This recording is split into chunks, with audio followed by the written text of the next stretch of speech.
Welcome back dear students. मेरा नाम doctor Kapil Jain, आपका केमिस्ट्री गुरु। जैसा कि स्टोइचियोमेट्री अथवा मोल अभिधारणा की इस सीरीज में लास्ट एपिसोड तक आपने देख लिया था कि तुल्यांकी या तुल्यांकी भार को कैसे परिभाषित करते हैं, जिसको हम इंग्लिश में इक्विवेलेंट एंड इक्विवेलेंट मास बोलते हैं। तो मुझे लगता है कि आपको वो पॉइंट सारे क्लियर हो गए। अच्छा, हम जहां लास्ट में रुके थे जाके मॉडिफाइड डेफिनेशन तुल्यांक या तुल्यांक की भार की, तो उसको हम कैसे परिभाषित करेंगे, हम आज के इस एपिसोड में सबसे पहले यहां से शुरू कर रहे हैं। और अगर मुझे अलग अलग केसेस के अंदर कैलकुलेशन करनी है तुल्यांकी भार की, तो वो हम कैसे कैलकुलेट करते हैं उसको हम इस एपिसोड में आज डिस्कस कर रहे हैं। तो देखिए, सबसे पहले मैंने यहां पे लिखा हुआ है calculation of equivalent mass. Equivalent mass को हम लास्ट एपिसोड में कैपिटल ई से रिप्रेजेंट किए हुए हैं। तुल्यांकी भार की गणना। और देखिए, जो तुल्यांक या ग्राम तुल्यांक की मॉडिफाइड डेफिनेशन है वो हम कैसे याद रखते हैं। जैसा कि हमने पढ़ा लास्ट एपिसोड में कि किसी भी परमाणु या पदार्थ का तुल्यांक उसका वो भार है जो एक मोल हाइड्रोजन परमाणु से अभिक्रिया करता है। एक मोल हाइड्रोजन परमाणु बोल लीजिए या फिर एक तुल्यांकी हाइड्रोजन परमाणु बोल लीजिए। लेकिन उसके बाद फिर हमने ऑक्सीजन के तुल्यांक, नाइट्रोजन के तुल्यांक, क्लोरीन के तुल्यांक, इन सबको भी परिभाषित किया। तो देखिए, इसी बेसिस पर जो तुल्यांक या ग्राम तुल्यांक की मॉडिफाइड डेफिनेशन है, हम उसको कैसे डिफाइन करते हैं। किसी परमाणु अथवा पदार्थ का तुल्यांक उसका वह भार है जो एक मोल हाइड्रोजन परमाणु, एक मोल हाइड्रोजन परमाणु अर्थात एक तुल्यांक हाइड्रोजन परमाणु, अथवा एक मोल क्लोरीन परमाणु अर्थात एक तुल्यांक क्लोरीन परमाणु, अथवा हाफ मोल ऑक्सीजन परमाणु, हाफ मोल ऑक्सीजन परमाणु को ही हमने क्या बोला है, एक तुल्यांक ऑक्सीजन परमाणु, अथवा 1/3 मोल नाइट्रोजन परमाणु अर्थात एक तुल्यांक नाइट्रोजन परमाणु से अभिक्रिया करता है। मतलब जैसे हमने हाइड्रोजन के रेस्पेक्ट में किसी भी अन्य परमाणु या पदार्थ का तुल्यांक परिभाषित किया, अब मैं क्लोरीन के रेस्पेक्ट में कर सकता हूं, नाइट्रोजन के रेस्पेक्ट में कर सकता हूं, ऑक्सीजन के रेस्पेक्ट में कर सकता हूं। तो ये सब भी स्टैंडर्ड मान लिए गए। ठीक है ना बच्चों। तो ये हमको याद रखना है, तुल्यांक या ग्राम तुल्यांक की जो मॉडिफाइड डेफिनेशन है उसको। बहुत इंपॉर्टेंट है और बहुत महत्वपूर्ण है। अब मैं आपके साथ वन बाय वन यहां पर कुछ केसेस को डिस्कस करूंगा जिनमें हम क्या कर सकते हैं, तुल्यांकी भार की गणना कर सकते हैं। तो देखिए, सबसे पहले मैं यहां पे लिखता हूं केस 1। किसी परमाणु का तुल्यांकी भार या किसी परमाणु की तुल्यांकी भार की गणना।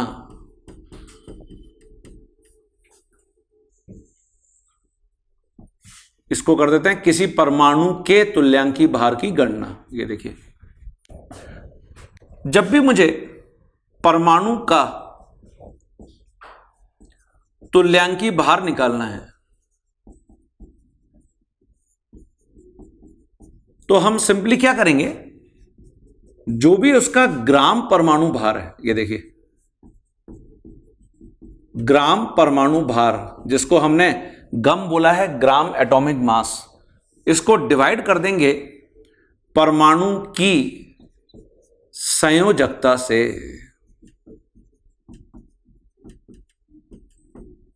ये देखिए, इसको हम वैलेंसी बोल सकते हैं।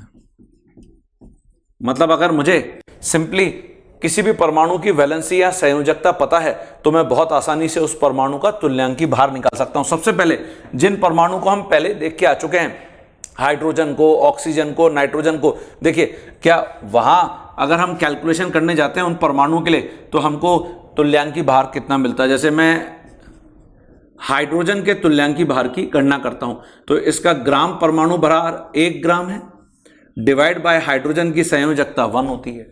तो देखिए, ये तो 1 ग्राम आ गया, ये पहले ही जानते थे हम। ये देखिए, जैसे HCl में अगर हम हाइड्रोजन को देखें, इसकी एक ही संयोजकता है। ऐसे ही अगर तुम क्लोरीन को देखते तो क्लोरीन का जो ग्राम परमाणु भार है 35.5 ग्राम है और डिवाइड बाय इसकी संयोजकता, तो इसकी संयोजकता भी 1 है।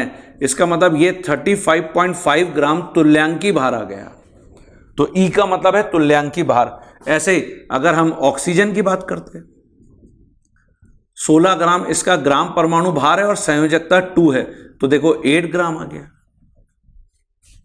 भाई जो वाटर है, जैसे आप H2O को देखो तो ऑक्सीजन की जनरली जो वैलेंसी है वो हमेशा 2 होगी इसके यौगिकों के अंदर, तो इसलिए हमने यहां पे 2 से डिवाइड कर दिया। ऐसे ही अगर मैं इसकी जगह नाइट्रोजन लेता हूं तो जो 14 ग्राम है उसको हम 3 से डिवाइड कर देंगे, तो ये 4.6 ग्राम आ जाएगा। ये देखिए नाइट्रोजन जनरली त्रिसंयोजी होता है, जो ऑक्सीजन है वो द्विसंयोजी होता है।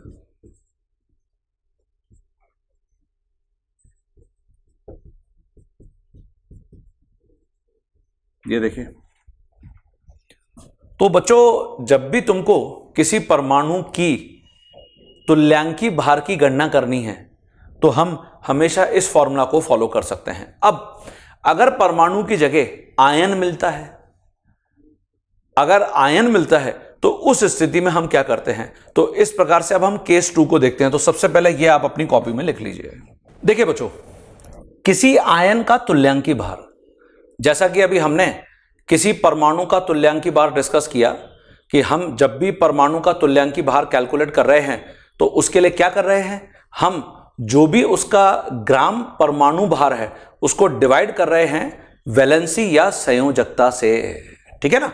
अब जरा इसको समझिए आप सभी कि अगर मैं आयन का तुल्यांकी भार कैलकुलेट करना चाह रहा हूं तो उसको हम कैसे कैलकुलेट करेंगे।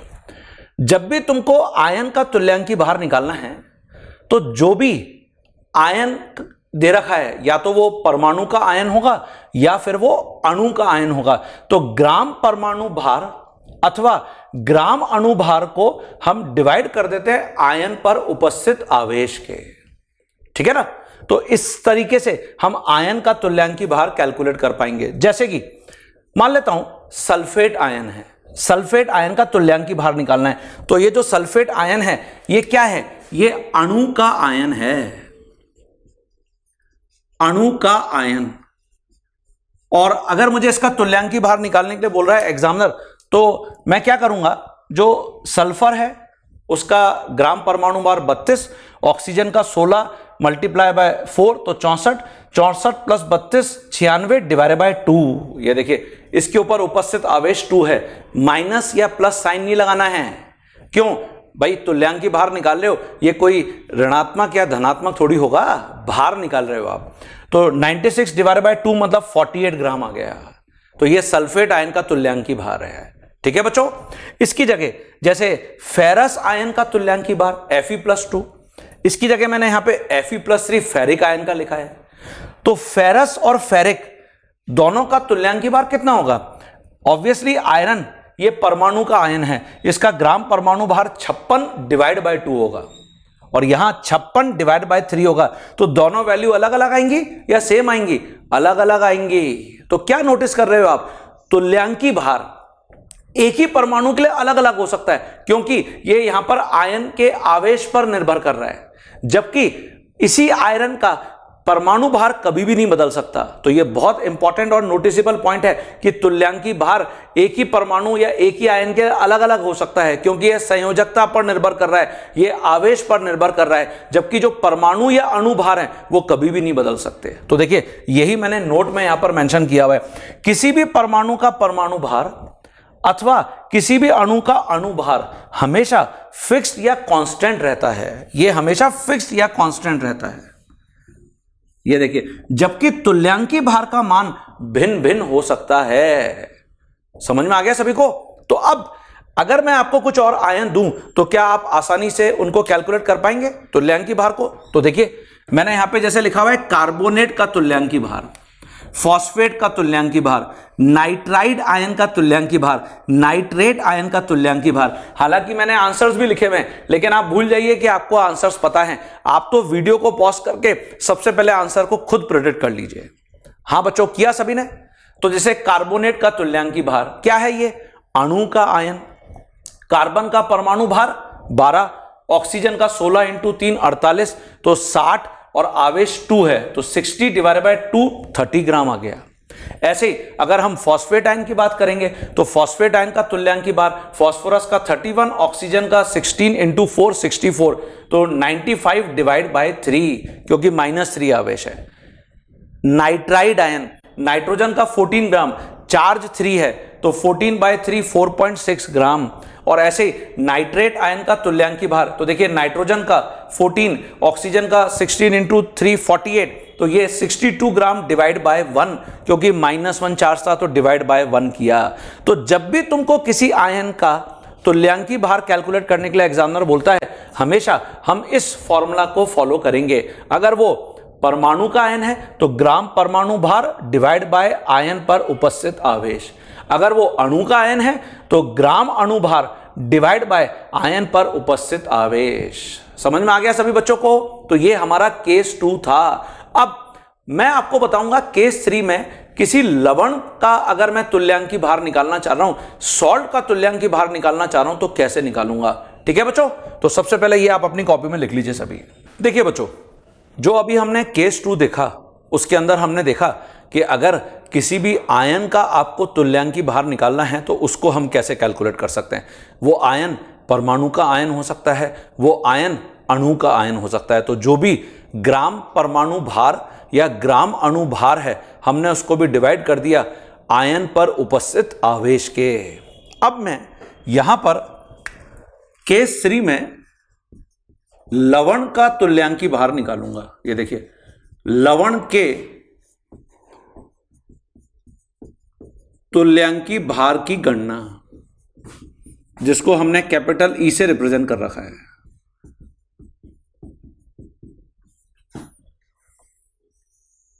तो जब भी तुमको लवण का तुल्यांकी भार निकालना है, अच्छा लवण होता क्या है पहले तो ये देखो। लवण, जिसको हम सॉल्ट भी बोलते हैं, तो वह पदार्थ जो अम्ल और क्षार की अभिक्रिया द्वारा प्राप्त होता है, वह पदार्थ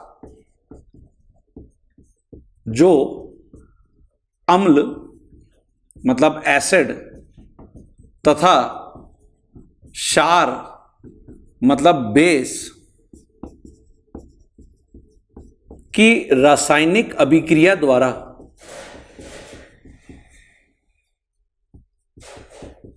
प्राप्त होता है।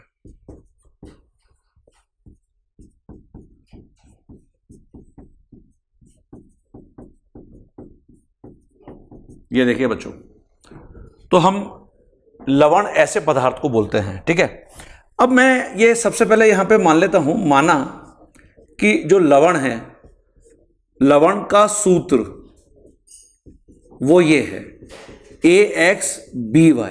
ये देखिए, जो AXBY में लेफ्ट हैंड साइड में लिखा हुआ है ये हमेशा धनायन बनाएगा, और जो राइट हैंड साइड में लिखा हुआ है ये हमेशा ऋणायन बनाएगा। ये देखिए AXBY में। अब और ये जो X और Y लिखे हुए हैं ये A और B के परमाणुओं की संख्या है ना।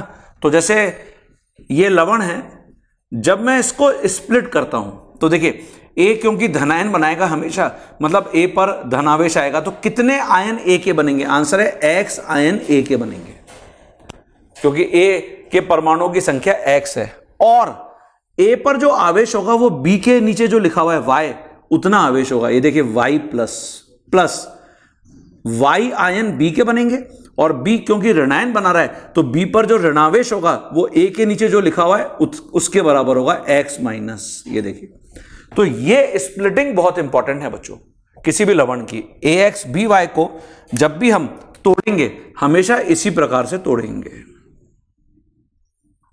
अच्छा, कुछ आयन जो ऑलरेडी हम पढ़ के आ रहे हैं, जैसे सल्फेट आयन या कार्बोनेट आयन, ये सब स्टैंडर्ड आयन है जो हमेशा आपके दिमाग में होने चाहिए। फॉस्फेट आयन,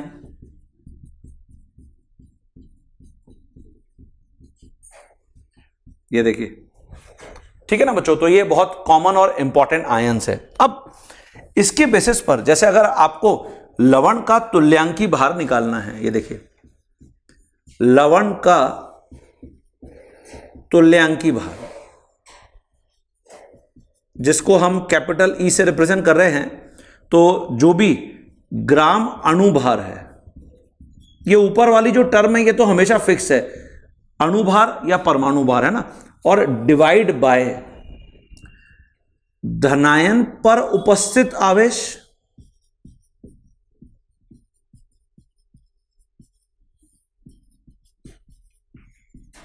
मल्टीप्लाई बाय धनायनों की संख्या। ये देखिए, या फिर अथवा ऋणायन पर उपस्थित आवेश, जो भी ऋणायन पर आवेश है, पर आवेश मल्टीप्लाई बाय ऋणायनों की संख्या। ये देखिए,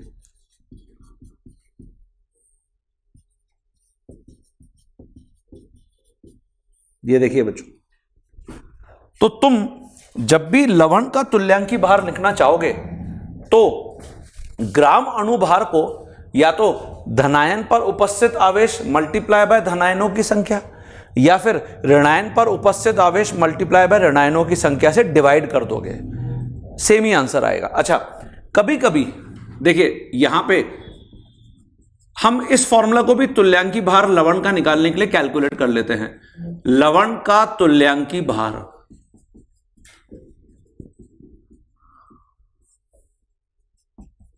इसके अंदर सिंपली हम ऐसे लिखते हैं, देखिए धनायन का तुल्यांकी भार, ई धनायन का मतलब है धनायन का तुल्यांकी भार,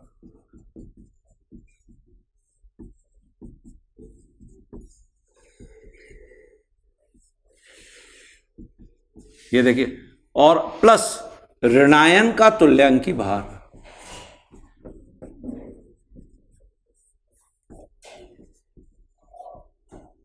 ऋणायन का तुल्यांकी भार।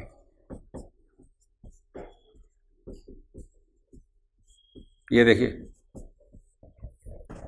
तो चाहे ऐसे कैलकुलेट करो चाहे वैसे कैलकुलेट करो, आप देखोगे हमेशा सेम ही रिजल्ट आने वाला है। मैं वन बाय वन आपको कैलकुलेट करके बताता हूं। जैसे मान लेता हूं मेरे पास है Na2SO4 सोडियम सल्फेट। अब जब तुम सोडियम सल्फेट को देख रहे हो तो देखो, जो सोडियम सल्फेट है वो एक्चुअली ऐसे है, Na2 है और SO4 होल 1 है। यहां पर SO4 पूरा आयन है, सल्फेट आयन, ये अभी आपको मैंने बताया था, होल 1 है वो। तो जब तुम इसको स्प्लिट करोगे तो ये आपको देखिए क्या क्या देगा, 2 सोडियम आयन देगा जिसके ऊपर +1 आवेश होगा, प्लस 1 सल्फेट आयन देगा जिसके ऊपर -2 आवेश होगा। देखिए Na का जो नीचे लिखा हुआ है वो सल्फेट पर आवेश, और सल्फेट के जो नीचे लिखा हुआ है वो सोडियम पर आवेश। क्लियर हो गया क्या सभी को? अब हम क्या करेंगे यहां पे, जैसे मैं Na2SO4 का तुल्यांकी भार कैलकुलेट करता हूं, तो कैसे कैलकुलेट करोगे, ये हो जाएगा जो भी इसका ग्राम अणुभार है, तो सोडियम 2 है तो 23 × 2, सल्फर 32, ऑक्सीजन 4 है तो 16 × 4 और डिवाइड बाय है। अब देखिए चाहे धनायन के सापेक्ष या ऋणायन के सापेक्ष, किसी के सापेक्ष लिखो एक ही आंसर आएगा। धनायन पर उपस्थित आवेश 1 मल्टीप्लाई बाय धनायनों की संख्या 2, या फिर आप ऋणायन के सापेक्ष लिख लीजिए। ऋणायन, इसके ऊपर अगर हम देखें तो यहां पर आवेश 2 है और ऋणायनों की संख्या 1 है, तो देखिए हमेशा डिवाइड 2 से ही हो रहा है। तो ये आपका रिजल्ट आ गया, ये तो 46 + 32 + 64 और डिवाइड बाय 2, तुल्यांकी भार आ गया बच्चों।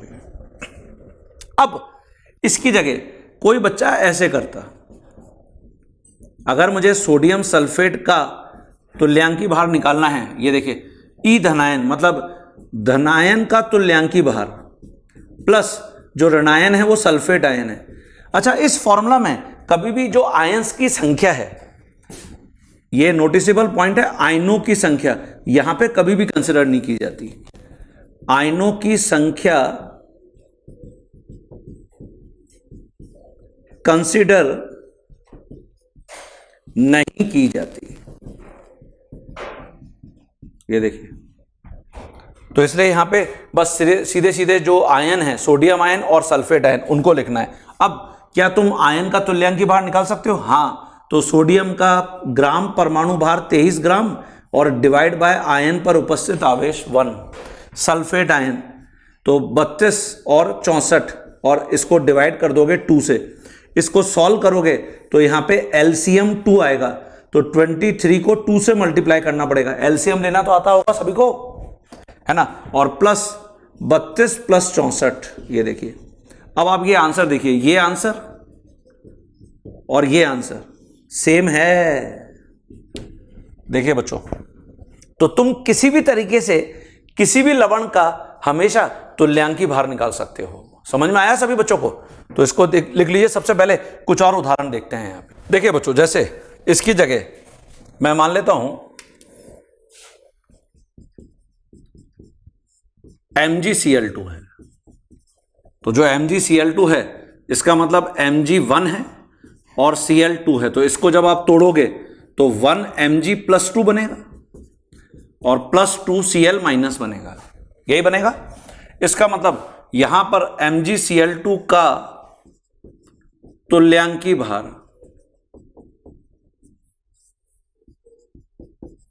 तो कितना हो जाएगा? ये जो भी इसका ग्राम अणुभार है, तो मैग्नीशियम का 24 और क्लोरीन 2 इंटू 35.5, और इसको डिवाइड कर देंगे या तो धनायन, तो धनायन पर आवेश 2 इंटू धनायनों की संख्या 1, या फिर ऋणायन पर आवेश 1, ऋणायनों की संख्या 2, ये देखो। या फिर इसकी जगह अगर आप में से कोई ऐसे निकालना चाहता है कि MgCl2 का तुल्यांकी भार, तो इसमें एक तो मैग्नीशियम धनायन है और एक क्लोराइड एनायन है, ऋणायन, ये देखिए। तो मैग्नीशियम 24 ग्राम डिवाइड बाय 2 करोगे और क्लोरीन 35.5 ग्राम डिवाइड बाय 1 करोगे, ये देखो। आप इसको सॉल्व करोगे, एलसीएम 2 आएगा। इसका मतलब 24 प्लस 35.5 इंटू 2, ये देखिए बच्चों, सेम रिजल्ट है। इसकी जगह नेक्स्ट एग्जांपल देखो। जैसे मान लेता हूं कि इसकी जगह मेरे पास होता Al2SO4 whole thrice aluminium sulphate. तो जो एल्यूमिनियम सल्फेट है, इसको जब आप स्प्लिट करोगे तो एल्यूमिनियम 2 आयन है, तो 2 एल्यूमिनियम और +3 आवेश, सल्फेट 3 आयन है, तो 3SO4-2, ये देखिए बच्चों। तो बस आप बहुत आसानी से एल्यूमिनियम सल्फेट का तुल्यांकी भार लिख सकते हो। तो ये हो जाएगा एल्यूमिनियम सल्फेट का जो तुल्यांकी भार है, ग्राम अणुभार। तो देखिए एल्यूमिनियम 27 ग्राम होता है इसका परमाणु भार, मल्टीप्लाई बाय 2, और जो सल्फेट है सल्फर का 32 और ये 64, तो 32 और 64, इसका मतलब ये 96 है ना। और इसको मुझे मल्टीप्लाई किससे करना पड़ेगा? मुझे मल्टीप्लाई 3 से करना पड़ेगा, तो 3 इंटू 96 और डिवाइड बाय, तो ऑब्वियसली एल्यूमिनियम पर आवेश 3, एल्यूमिनियम आयनों की संख्या 2, अथवा सल्फेट पर आवेश 2, सल्फेट आयनों की संख्या 3, ये देखिए। तो बस इसको आप सॉल्व कर लीजिए, आपको आंसर मिल जाएगा। इसकी जगह अगर आप ऐसे जाते एल्यूमिनियम सल्फेट में, तो देखिए मैं वहां पे लिखता हूं। ये समझ में आ रहा है सभी बच्चों को? तो लिखिए सर अभी। देखिए बच्चों, इसको अगर हम ऐसे कैलकुलेट करते हैं, एल्यूमिनियम सल्फेट का तुल्यांकी भार, तो इसमें एक तो है एल्यूमिनियम आयन, एल्यूमिनियम +3 है, और दूसरा है सल्फेट आयन। ये मैं आपको पहले ही बता चुका हूं, जो आयनों की संख्या है वो इस फॉर्मूला में यूज नहीं होती है। तो अब यहां पे एल्यूमिनियम 27 ग्राम इसका ग्राम परमाणु भार है, डिवाइड बाय 3। सल्फेट का 96 ग्राम डिवाइड बाय 2। इसका एलसीएम कितना आएगा, ये आएगा 6।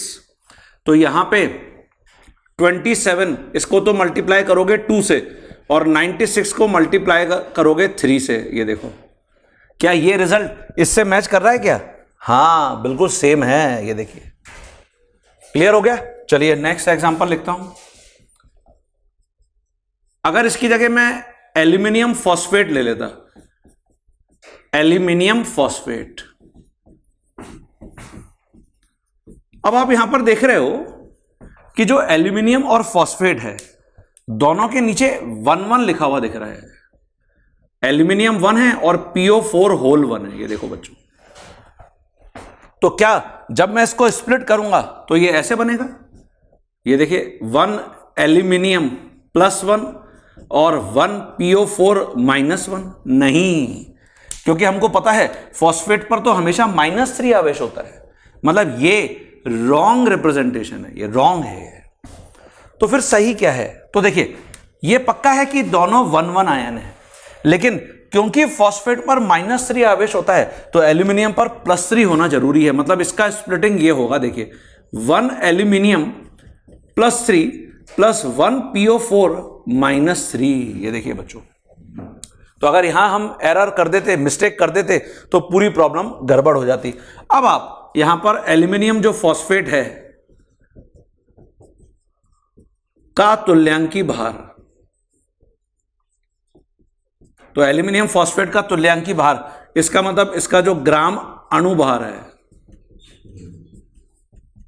तो एल्यूमिनियम तो 27 ग्राम और फॉस्फेट फॉस्फोरस 31 ग्राम, ऑक्सीजन 64 ग्राम, और डिवाइड बाय एल्यूमिनियम पर आवेश 3 मल्टीप्लाई बाय एल्यूमिनियम आयनों की संख्या, तो 1 × 3, या तुम फॉस्फेट के रेस्पेक्ट में भी लिखोगे तो 3 × 1, मतलब नीचे तो डिनोमिनेटर में हमेशा 3 वैल्यू आ रही है। ठीक है, इसकी जगह अगर कोई ऐसे कैलकुलेट करता एल्यूमिनियम फॉस्फेट का तुल्यांकी भार, तो इसमें 2 आयन हैं, एक तो है एल्यूमिनियम +3 और दूसरा है फॉस्फेट आयन PO4 -3। ये देखिए, तो एल्यूमिनियम 27 ग्राम, इसको 3 से डिवाइड कर देंगे, phosphate phosphorus 31, oxygen 64 divide by 3 कर देंगे, मतलब यहां पे तो 3 एलसीएम आ रहा है, तो ये हो गया 27 + 31 + 64। ये देखिए, ये आंसर है, रिजल्ट यही है। क्लियर हो गया क्या सभी बच्चों को? तो इसकी जगह आप जैसे इसको कैलकुलेट करके बताइए, CaCO3 कैल्शियम कार्बोनेट। ये देखिए बच्चों, कैल्शियम कार्बोनेट। वीडियो पॉज करके सबसे पहले आप कैलकुलेट करिए। हां बच्चों, तो कैल्शियम कार्बोनेट में हम यहां पर फिर वही देख रहे हैं क्या, कि कैल्शियम के नीचे भी 1 लिखा हुआ है और CO3 के नीचे भी 1 लिखा हुआ है। इसका मतलब जब हम इसको स्प्लिट करेंगे तो 1 Ca +1 + 1 CO3 -1, ये लिखेंगे क्या? नहीं, कार्बोनेट पर कितना आवेश होता है? -2। इसका मतलब ये लिखना सही है, कैल्शियम पर +2, कार्बोनेट पर -2। ये देखिए, तो ये इंपॉर्टेंट था यहां पर। अब हम बहुत आसानी से कैलकुलेशन कर सकते हैं, मैं यहां करके बताता हूं, लिख लीजिए पहले। देखिए बच्चों, तो यहां पे कैल्शियम कार्बोनेट के तुल्यांकी भार की गणना,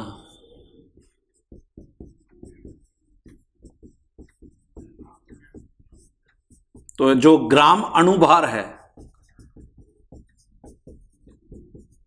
कैल्शियम 40 ग्राम और कार्बन 12 और ऑक्सीजन 16 × 3 48 और 12 60, तो 100 ग्राम हो जाएगा। 60 + 40, ये देखिए। और इसको डिवाइड किससे करोगे?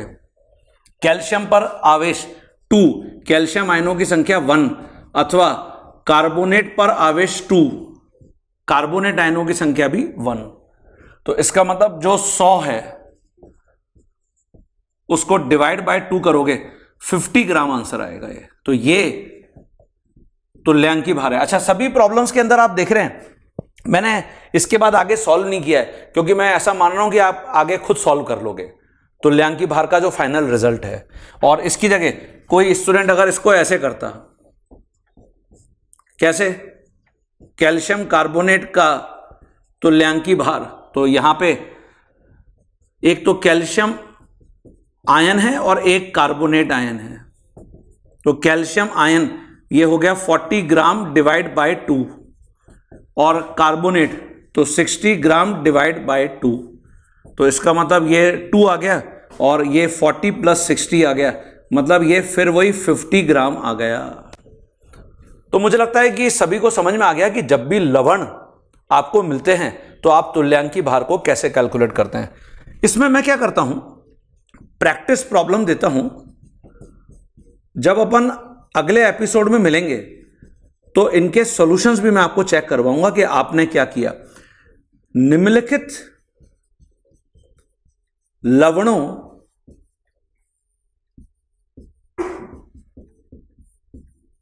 के तुल्यांकी भार की गणना करो।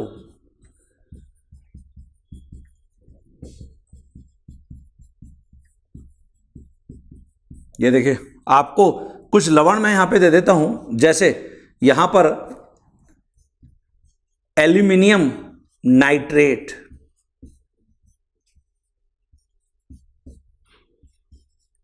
Calcium sulphate,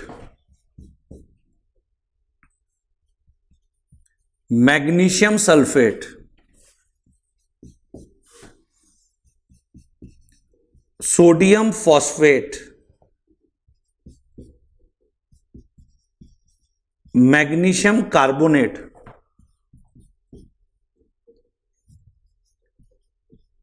K2SO4 potassium sulphate. तो आपको क्या करना है, प्रैक्टिस करनी है इन सभी के तुल्यांकी भार लिखने की, और मैं पूरी उम्मीद कर रहा हूं कि आपके आंसर्स एकदम सही आने वाले हैं। तो करेंगे, और अगले एपिसोड में मैं इनके सॉल्यूशंस आपको चेक कराता हुआ दिखूंगा। और इसके बाद केस 4th में हम देखेंगे अम्ल का तुल्यांकी भार, केस 5th में हम देखेंगे क्षार का तुल्यांकी भार, और केस 6th में हम देखेंगे अगर कोई अपचायक या ऑक्सीकारक है तो उसका तुल्यांकी भार कैसे कैलकुलेट करते हैं स्टूडेंट। ठीक है, तो ये लिख लीजिए अपनी कॉपी में और अगले एपिसोड के लिए तैयार रहिएगा।